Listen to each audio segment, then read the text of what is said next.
Assalamu alaikum dear students. Hope you are well. I'm your English teacher from IOS school and I'm conducting class 9. So follow my instructions carefully. You should have your secondary stage English book 1 for class 9 and hold a pencil. You have to be attentive during the class, and during the class I'll share a screen with you and you have to take the screenshot. Then after the class you have to complete all the work in your fair copy. So today's topic of unit number 8 is degrees of adverb, and in unit number 5 there is exercise 5.3, listening and speaking. Express satisfaction and dissatisfaction politely. That is the topic of listening and speaking. Activity exercise number 5.2. Clear? Now the topic is degrees of adverb. What is degrees of adverb? So in your book, page number 189, there is a definition of degrees of adverb. That is, adverbs often tell us how an action was done. Like adjectives, adverbs also have 3 degrees: positive, comparative, and superlative. One syllable adverbs usually take er to form the comparative degree and est to form the superlative degree. For example, high will change into the higher. Higher is the comparative degree because high is a positive degree. And when we add est after the high, so it become a superlative degree. Is it clear? The adverbs that have 2 or more syllables usually from the comparative degree with more and the superlative degree with most. For example, smoothly. We write more smoothly in the comparative degree. And if we want to talk about the superlative degree, so we have to write most smoothly. So adverb can have irregular degree also. For example, badly, worse, worse. So it means I have shared with you the 3 types of degrees. For example, if we have a positive degree high, so we have to just add er in the comparative degree and we have to add est in the superlative degree. Well, in the second type, simply we have to use more and most while change into the comparative or the superlative degree. And some adverbs have irregular degrees, like badly is a comparative degree of worse and the superlative degree is worst. Is it clear, my dear student, that is it 3 types of adverbs? Now, let's see the degrees of irregular verb. That is absolute or the positive degree, we can say, comparative degree or the superlative degree. In the superlative degree, we have the worst, because in the positive degree, we have badly. In the comparative, we have worse and then worse. So we have to use then worse or the worst. Is it clear? Far, further, farthest. Far, further, farthest. Little, less, least. Much or many. More is the comparative degree and most is the superlative degree.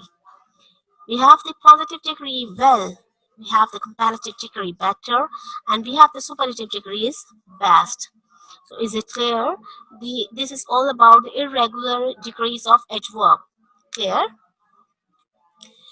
Let's see the exercise number 1. Complete the following table by adding the missing degree of adverbs. After you have completed, compare your answers with your partner. So only we have a positive degree, angry, angrily. So the comparative degree we have more angrily, and the superlative degree we have most angrily. In the second number we have most bravely, only superlative degree we have. So it means we have to write the positive degree bravely and the comparative degree more bravely, and the already superlative degree have been written in this slide. Let's see the third adverb, carefully. That is a positive degree we have already. So what is the comparative degree? More carefully. And the superlative degree? Most carefully. In number 4, we have only comparative degree, more comfortably. It means we have to write positive and the superlative degree. Let's see the positive degree. Comfortably. And the superlative degree? Most comfortably. So in number 5th, we have the comparative degree earlier. So in the positive we have early, and the superlative degree earliest. In number 6, we have only superlative degree already written in the slide. So we have to write it means the positive or the comparative degree. So what is the positive degree of most easily? That is simply easily. And in the comparative we have more easily. And most easily have already been written in the slide. In number 7, loudly, which means only positive degree have been already written in this slide. So we have to find the comparative or the superlative degree. In the comparative degree, we have more loudly, and in the superlative, we have most loudly. In number 8, we have fastest. Only superlative degree we have. So we have to write the positive or the comparative degree. Fast, faster. Fast is a positive degree, faster is a comparative degree. In number 9, we have to find or we have to write the positive or the superlative degree because we have more gently is the comparative degree. So the positive degree we have gently, more gently is the comparative, and superlative degree we have most gently. Is it clear? In number 10, we have only superlative degree most happily. So the positive degree is happily and the comparative degree is more happily. Well, in number 11, hard, harder is the comparative degree, hardest. In number 12, probably, comparative degree is more probably, and superlative degree we have already written in the slide. So in number 13, we have already written longer. The comparative degree we have already written in the slide. So we have to just write the positive and the superlative degree. Long is the positive degree of longer, and longest is the superlative degree of longer. Now in the number 14, farthest we have only superlative degree.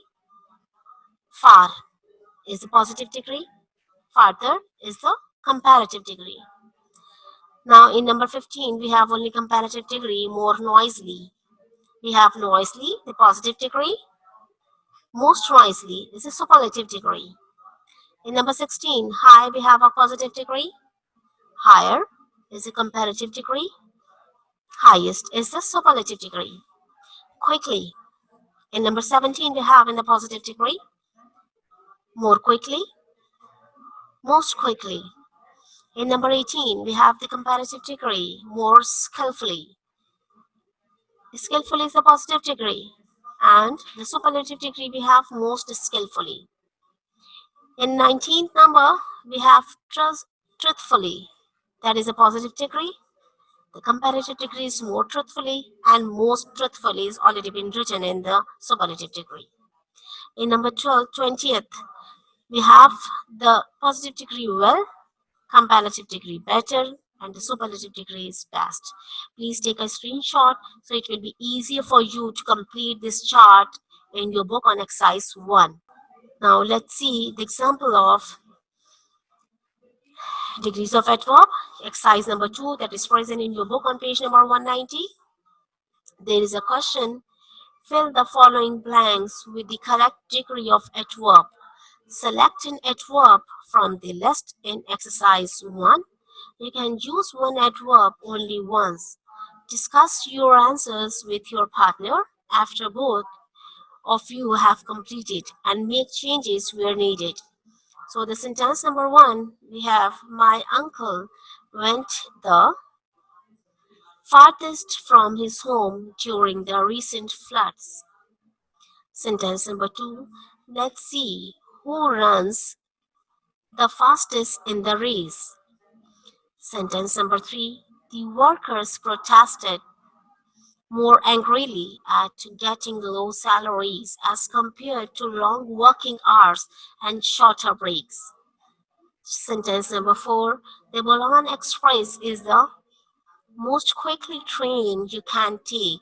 The rest leave after 10 o'clock.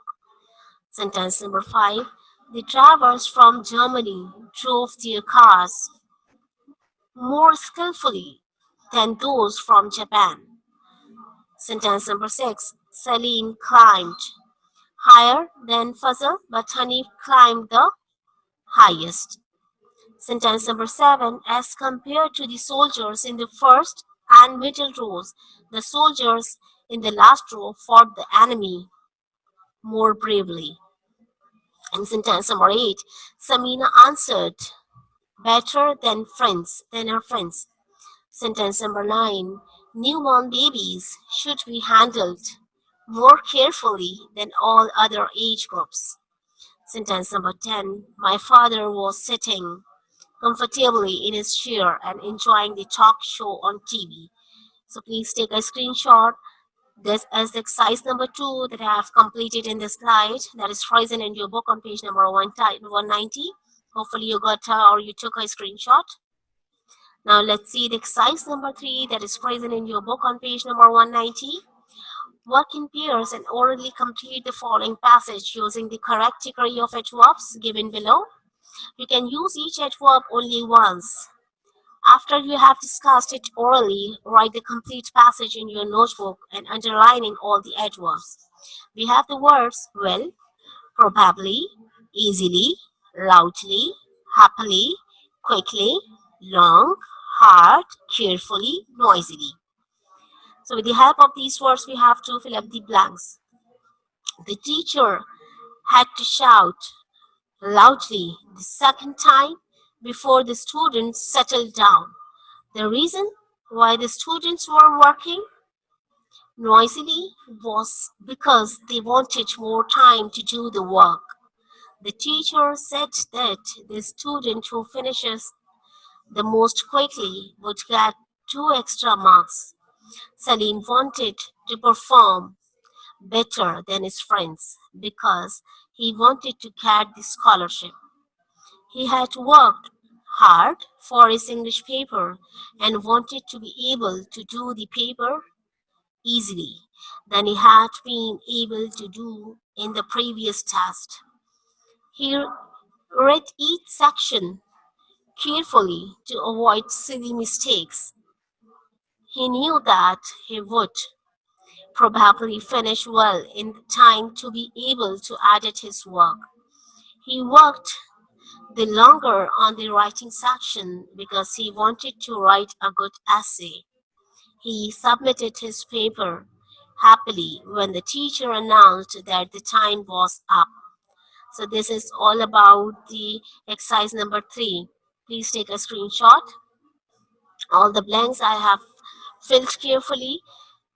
Hopefully you got a screenshot that is present on your book on page number 190. Now, that is the time of dialogue writing, because in this class we have the 2 topics. First topic we have the degrees of adverb. As I already taught you, hopefully you understood all the types of adverbs. Now that is the time of discuss about the dialogue writing. What is dialogue writing? Dialogue is a written or spoken conversational exchange between 2 or more people, and a literacy and the theatrical form that depicts such an exchange. Is it clear, the definition about the dialogue? That the dialogue is a written or spoken conversational exchange between 2 or more people, and a literacy and theatrical form that depicts such an exchange. That is the rules for punctuating dialogues. This is very important for your understanding that where you have to punctuate and how you have to punctuate the dialogues. So direct quotation, the exact words of the speaker. It means if in the dialogues there is a exact mark of the speaker are there, so you have to just put the quotation mark. Tagline identifies who is speaking. That is the tagline. So the first rule is begin the direct quotation with a capital letter. It means if you are writing someone's speeches or someone exact words, then you have to write the sentence with the capital letter. That is the punctuation. That at the start of a sentence you have to use the capital letter. Is it clear?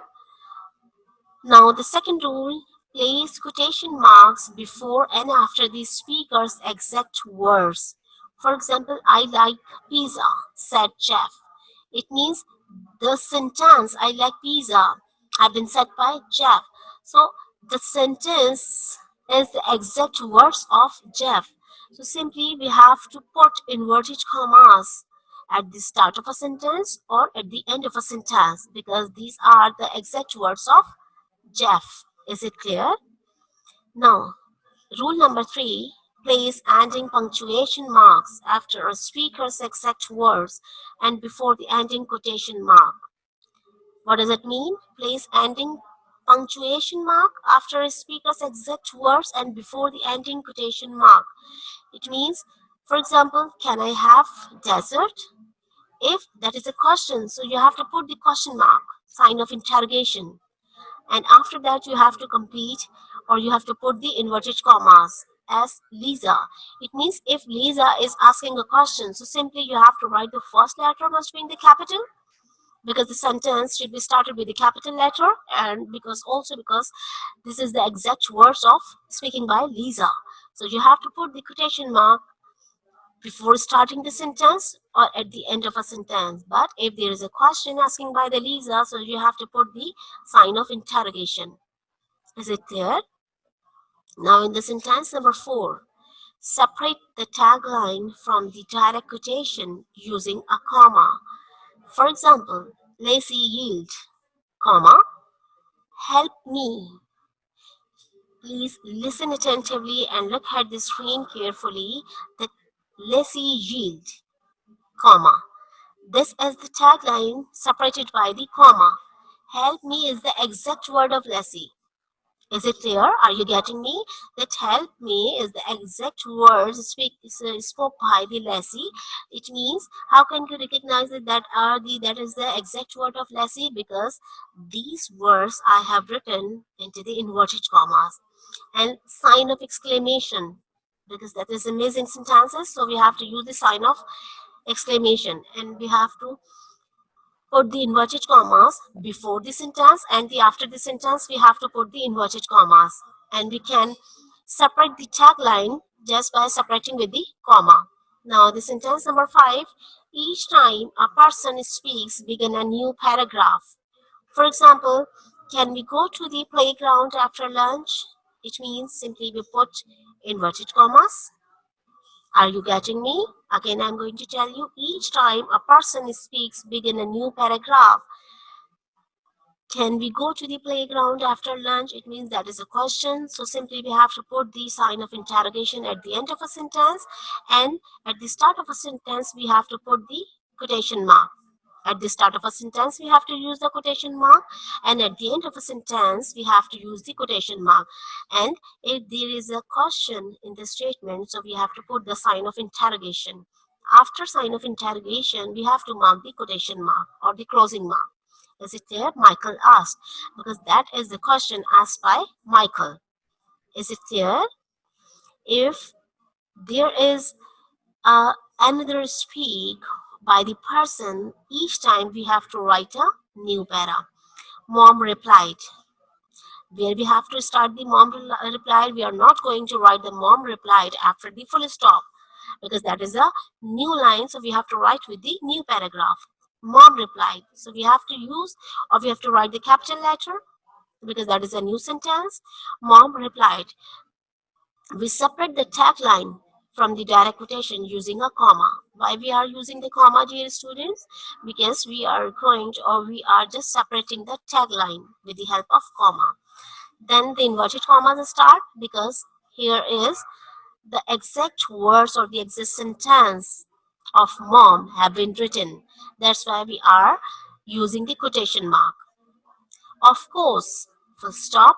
Would you like to bring a friend? Sign of interrogation. It means, of course, that is a complete sentence. That is a complete word or the complete exact word said by the mom. Then we use full stop. But we have to use the capital letter because the exact, where we have to start the exact word, we have to use the capital letter. Inverted commas start, we have to use the capital letter. Then if there is a question in the exact word said by mom, then we have to use again the capital letter. Would you like to bring a friend?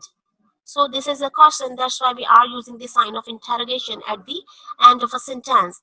And After the sentence, we have to put the inverted commas, which means at the start of a sentence, we have to use inverted commas, and at the end of a sentence, we have to use inverted commas. If there is a simple statement, so we have to use full stop, but that is the question, so we have to use a sign of interrogation, and that is very compulsory, because with the help of sign of interrogation, we can recognize easily that that is the question. Is it clear, my dear students? So, yes, actually, yes is the exact word. By whom? Michael exclaimed. Michael exclaimed, yes. And yes, after the yes, we have to write the sign of exclamation. And then at the start of a yes, we have to put the sign, inverted commas. And at the end of the exact word, we have to use the inverted commas. And because yes is the deserve or require the sign of exclamation, that's why we are using here the sign of exclamation. So yes, Michael exclaimed, I will go call Jimmy. That is also again the exact word have been written here by Michael. I will go call Jimmy. This is because we are using the inverted commas at the start of a sentence and at the end of a sentence. So please take a screenshot so it will be easier for you to understand all the rules for punctuating dialogues. Now let's see unit number 5.2, listening and speaking, present in your book on page number 116. Exercise 1. Walk in pairs. One student should take the role of Shama and the other that of Amr. Practice the dialogue given below orally. Do not read it. After practicing it 2 to 3 times, switch roles and practice again. Add one more dialogue of your own. Amr, are you satisfied with the way the teacher explained the poem today? Shama, well, to tell you the truth, I did not really understand what he explained. I still have a number of things to ask him. What about you? So the way of speaking, you have to be like that. That if there is a question, so you have to speak like a question. Are you satisfied with the way the teacher explained the poem today? Shama is speaking. Well, to tell you the truth, I did not really understand what he explained. I still have a number of things to ask him. And what about you? This is the question again. Ahmed, no, I'm dissatisfied. I don't think the teacher was prepared. But yesterday he explained the vocabulary very well. What do you say? Shama, you're right. The class was fun. I love the way he made us all get up and move around to find the right meanings. Ahmed, it means if a teacher is well prepared, we enjoy learning. Shama, yes, and when same teacher does not do the homework, we feel dissatisfied. Is it clear? The way of speaking, if there is a question in the way you have to speak like that. So please take a screenshot. This is all about the exercise number 1 dialogues present in your book on page number 116. Expressing satisfaction or the expressing dissatisfaction. Let's see here. I am or I was extremely happy with. Expression with dissatisfaction. I'm not. I was not happy with. If there is expressing satisfaction, I really enjoyed. And expressing dissatisfaction, I am or I was very disappointed with. Now again the expressing satisfaction, I love the way in which. In the dissatisfaction expressing, I don't like the way. In the expressing satisfaction, I am or I was very satisfied with. Again, I am or I was dissatisfied with. This is all about the expressing satisfaction or the expressing dissatisfaction dialogues. Like that, you have to write like that. Clear? Please take a screenshot. Now, let's see the exercise number 2. Walk in pairs. Use one of the contexts below to practice expressing both dissatisfaction and dissatisfaction. Discuss what each one of you will say and practice dialogue. Each pair will be asked to role play their dialogue in front of the class.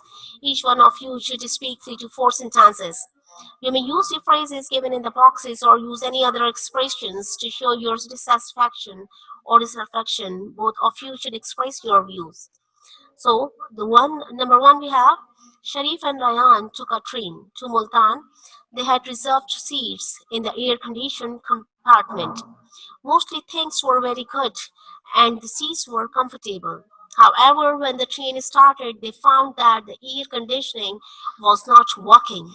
They called the caretaker and told him about their dissatisfaction with some of the things and expressed dissatisfaction with the air conditioning. Sentence number two, or the para number two. The power supply system in your area is generally good. When you have a problem and complain, the issue is solved in a timely manner. However, there has been a power breakdown around your neighborhood for 48 hours, and the problem has not been solved in spite of repeated complaints. You and a group of neighbors go to the electricity department to complain. A spokesman has been identified from your group of talking to the person at the complaint center. Remember to express satisfaction with things generally and dissatisfaction currently. Look at number three. You are a teacher in the school. Your student, Khalid, usually does very well in all the tests. But in the last couple of tests, his performance has been unsatisfactory. Call him and express your satisfaction with his work generally and dissatisfaction with the way he has been performing lately. Ask him how he feels about his own progress. This is all about the exercise number two. Here, the dialogue on situation number one. Sharif, I am extremely happy with this journey. I really like the view I can see outside the window. What do you think? Ryan, you are right. I am really enjoying the journey. The seats are really comfortable. They have provided a neat and clean environment. Sharif, yes, and I love the way in which they have provided the food, and the quality of food was excellent. But I am not satisfied with the air conditioning system. Since the time of departure, it has not been working properly. What about you? Ryan, yes, I am also dissatisfied. When the train did not depart, the air conditioner was working properly and the tip compartment was enough cool. Sharif, let's call the caretaker and complain about the problem. So the caretaker, good evening, sir. What can I do for you? Sharif, good evening. Well, to tell you the truth, we have been traveling in the train and we are going to Multan. Ryan, actually, we are quite satisfied with all the services provided by the train. They are quite good. The environment is clean. We can see the view outside. Seats are very comfortable and food was excellent. But since we have started our journey, the air conditioner is not working properly. This is the dialogue number one on the situation number one. Caretaker, oh, we are extremely sorry. Let me call the technician of the train. He will resolve your problem as soon as possible. Sharif and Ryan, thank you very much for your cooperation. This is all about the dialogue number one and the situation number one. Let's see the homework because hopefully you got all the degrees of adverb and the dialogue writing, the rules of dialogue writing, the rules of how to punctuate the dialogues. So that is your homework. Complete page number 189, 191 in your textbook. That is task number one. And the task number two is write dialogues on situation number two and three on page number 117. Because in the situation number one, I have already written or I have already shown all the slides of situation number one. In the same way, you have to write the situation number two and three dialogues that is present on your book on page number 117. So, wish you best of luck for your next class. Stay home, stay safe. Allah Hafiz.